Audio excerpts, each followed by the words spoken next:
Welcome back. This is another upload pending tomorrow's hearings with Robert Mueller. And the subject today, of course, will be Cenk, the Buffalo fucker, getting published in the Wall Street Journal. So before I go on, a lot of people are saying they don't get notifications. Again, please, if you're not subscribed only on YouTube, please subscribe to me on BitChute and on Minds. Usually on Minds I remember to post it within both my personal page and on the Leopard Civil Liberties Forum. So people have been telling me, oh, I don't get your notifications. Nothing I can do about it. And some of the people who are telling me also, I don't get their notifications for their channels, so it's not only me, and obviously you've probably heard from a lot of YouTubers about it. But another thing I keep wanting to tell you, so somebody asked last week, how do you use the Dissenter app if you don't have Dissenter? So you go to dissenter.com, and you can just paste the URL from this, let's say this story over here, and you can put it in here, and then you automatically create a comment section and you're good. So you can do that for my video, just paste the URL into there and you're ready. So that's a way for me to get a little more traffic. That's also a way for your favorite YouTubers to get traffic, or for you if you have an article for, let's say, The Guardian, who they don't have comment sections anymore, you can actually comment through Gab, and that's really the advantage of having it. If you're not using it yet, you probably should at least give it a try, because it's a surefire way of getting stuff to trend and work on things like that instead of just trying vainly to get attention. I find Gab to be pretty useful for that, although it could be that my tastes are a little different than other people. You can see some of the trending ones aren't ones that I would be looking at. So, Cenk, the water buffalo, has gotten published by the Wall Street Journal.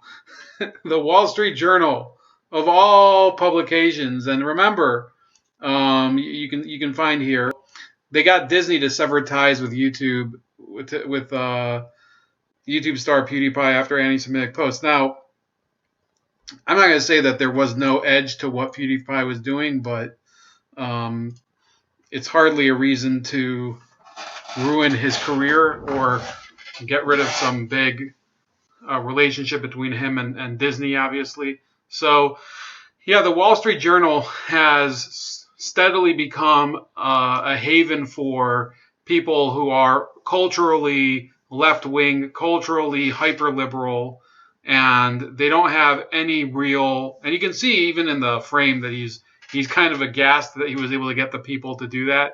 So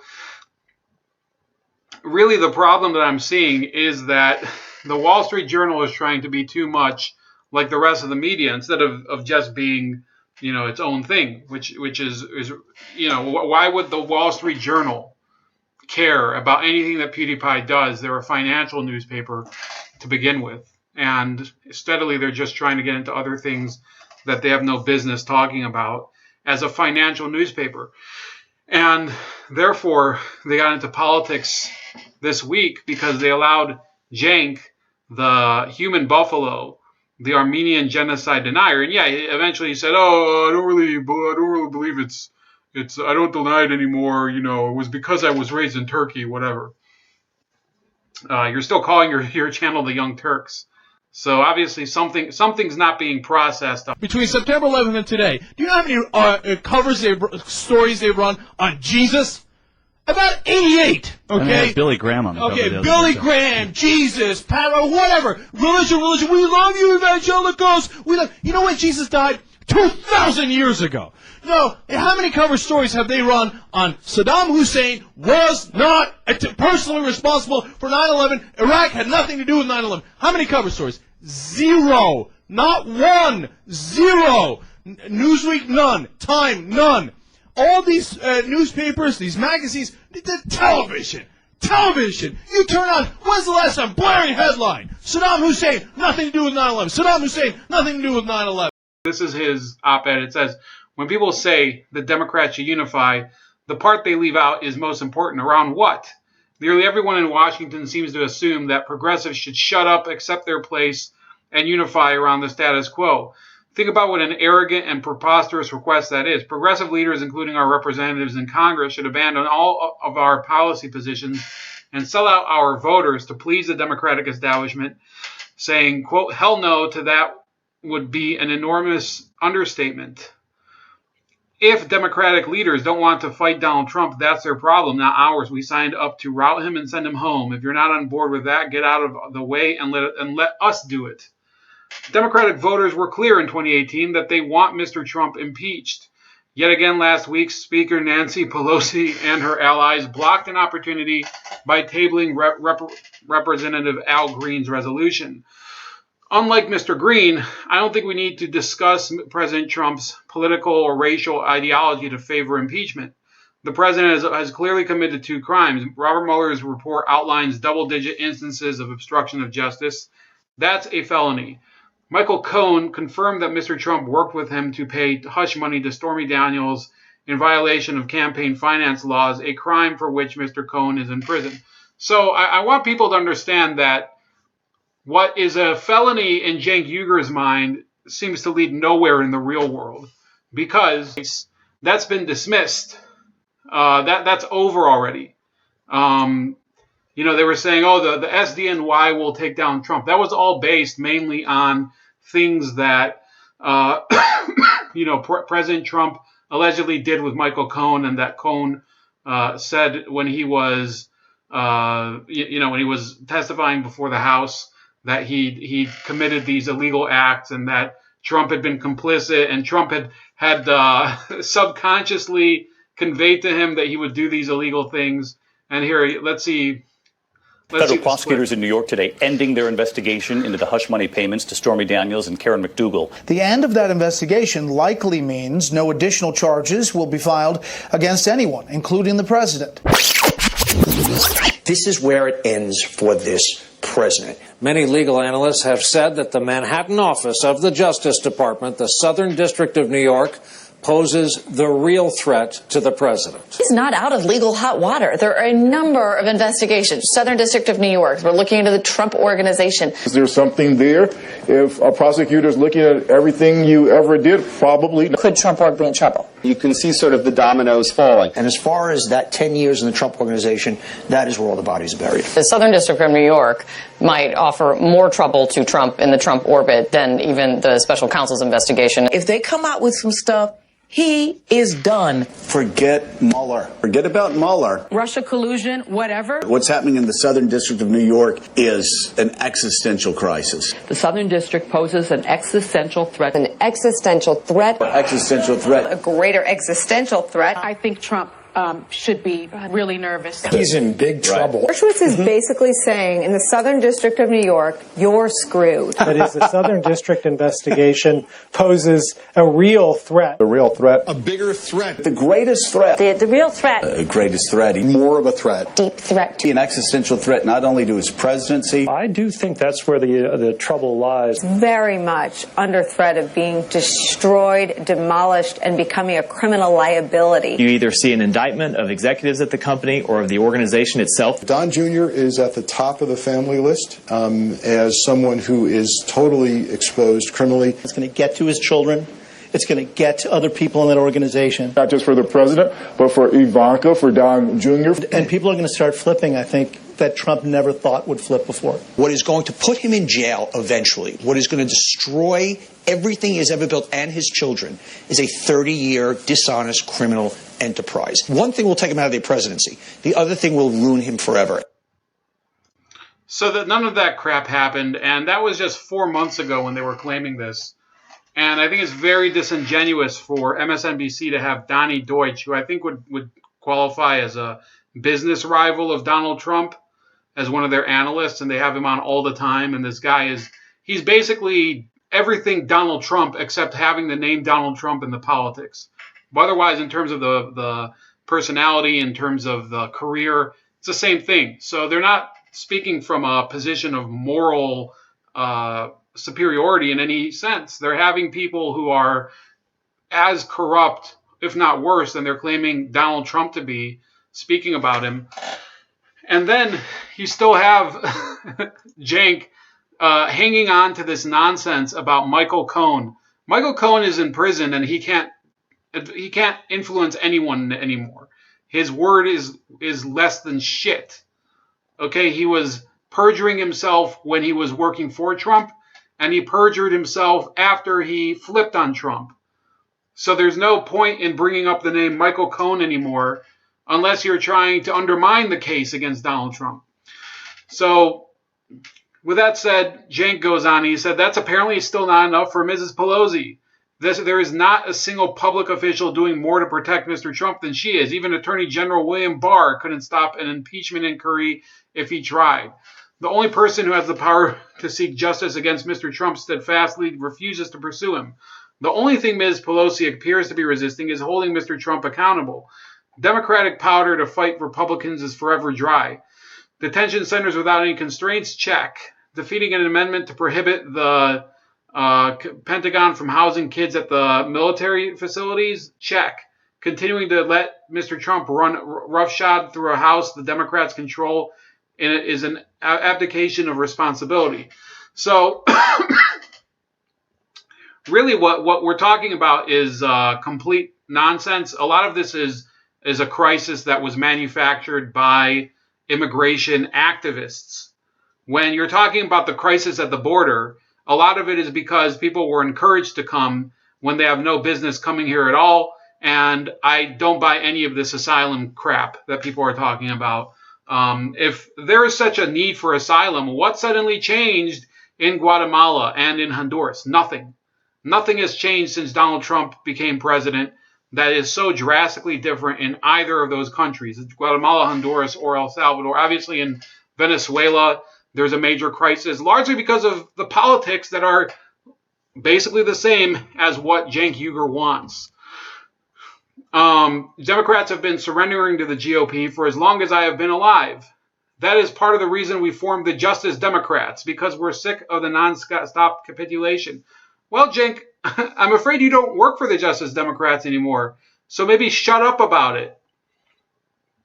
It's time for strong Democrats. Justice is coming. Then Mrs. Pelosi, so this is a guy, Cenk Uygur.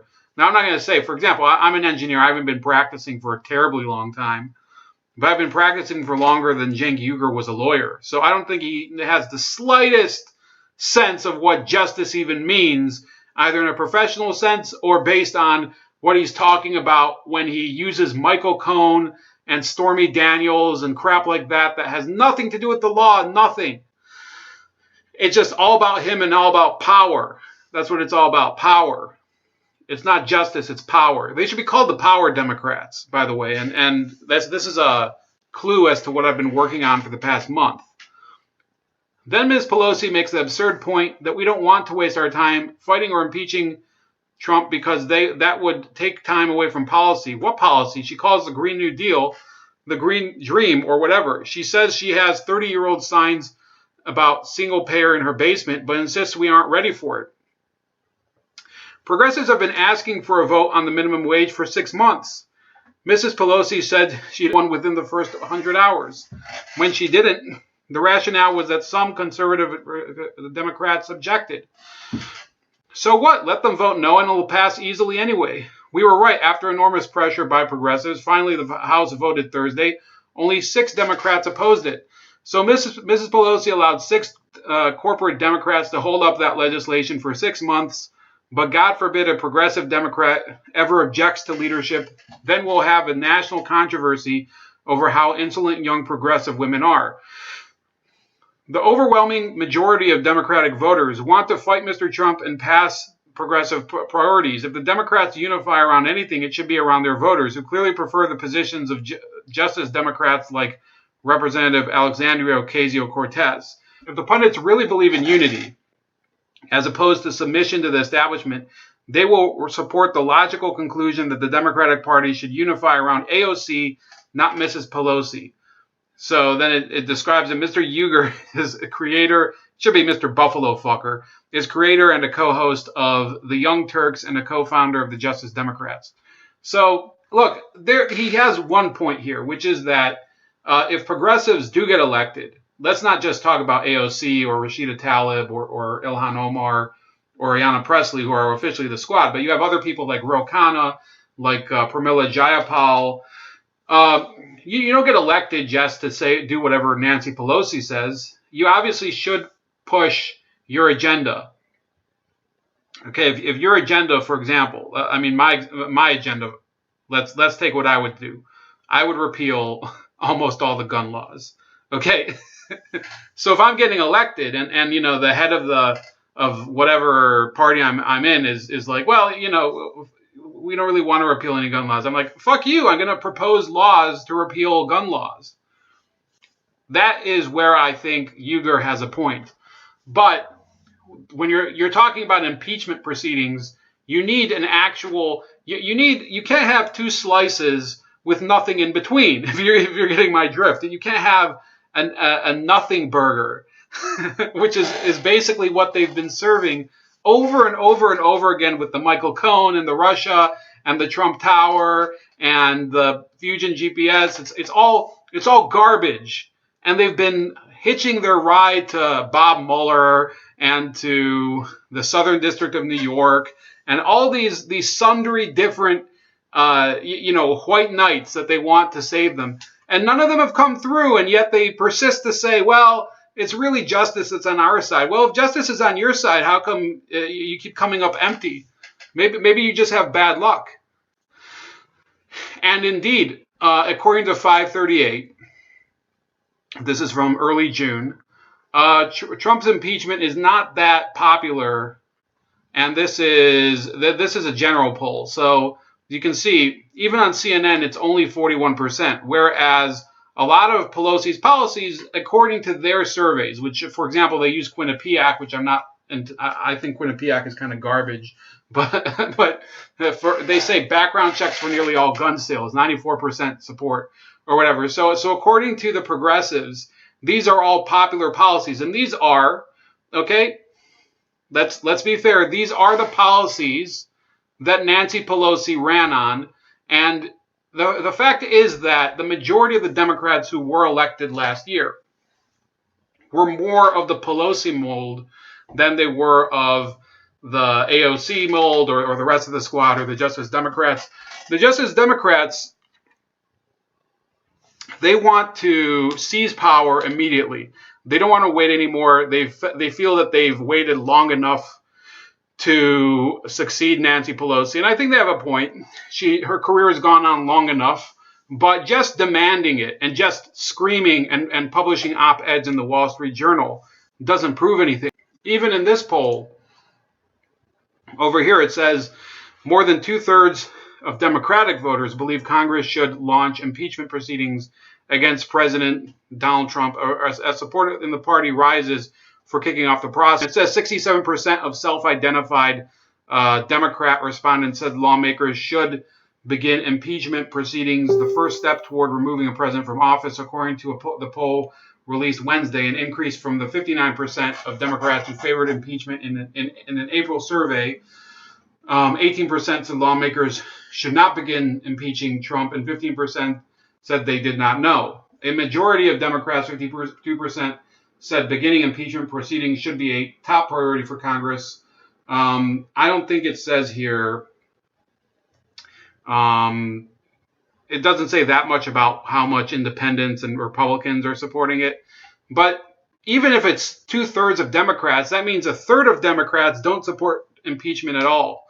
So once these proceedings would go on, and then, of course, the Republicans get their chance. Remember, this is not a show trial, or it shouldn't be, but at an impeachment trial, you do have the defense presenting its own case. And once the defense gets to present its own case, that's when the Democrats really will feel a lot of the heat bearing down on them, because then you're going to see people, first of all, at the beginning, people are all horny and they think that this is going to be the greatest show, and chase Donald Trump out of the White House with a broom. It doesn't work that way. It's a very long process. I think the Clinton impeachment process took, several months, and at the end, once you deliver the impeachment, which the Democrats are going to be under huge pressure to do, they'll have to vote to impeach Donald Trump. So first they have to vote to create the proceedings, then they have to vote to actually impeach him.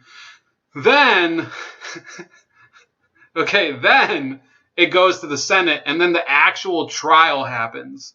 And that's where, for sure, the Democrats aren't going to go anywhere. You'll probably see 2 or 3 Democrats even cross the line and vote against impeachment, likely Joe Manchin from West Virginia, and possibly Doug Jones from Alabama. And I don't think that it's only them. I think it could be, Kyrsten Sinema might even join the Democrats to vote against impeachment. You don't even know. So what we're talking about right now is Cenk Uygur basically thinking that, well, we're the new people. We're the ones who keep grabbing the headlines. Therefore, everyone agrees with us. That's not the way it is. And really, shame on the Wall Street Journal for feeding his delusions. Once again, please like, share, and subscribe. Also, subscribe to me on BitChute and on Minds at Chef Leopard. Also, it's at Chef Leopard on Subscribestar if you want to donate some money. And you can also find me on Gab at Starscream85. I have an important, dramatic non-announcement. I'm getting close to calling the election. No, wait, that's not it. Okay. No, that's not it. You got the right one, honey, because I'm a crazy bitch.